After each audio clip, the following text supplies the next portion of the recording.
ಕೊಬ್ಬರಿ ಎಣ್ಣೆ ಬೆಲೆ 117 250 ಗ್ರಾಮಿಗೆ ಇತ್ತು ಮೊದಲ. ಈಗ 250 ಗ್ರಾಮಿಗೆ 162 ಹೆಚ್ಚಳ ಆಗಿರುತ್ತದೆ.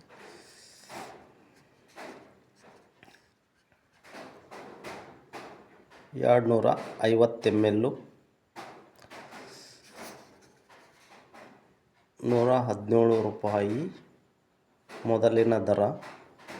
GST ಕಮ್ಮಿ ಆಗ್ಯದಂತ ಹೇಳಿ ಹೆಚ್ಚಿನ ದರ ಏರಿಸಿದ್ದಾರೆ ಕಂಪನಿಯವರು.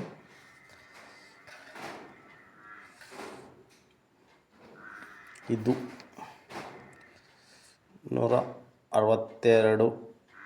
ಇದು ಗ್ರಾಮ್ ಲೆಕ್ಕ ನೋಡಿದರೆ 250 ml ಸೇಮ್ ದರ ಹೆಚ್ಚಳ ಅಂತರ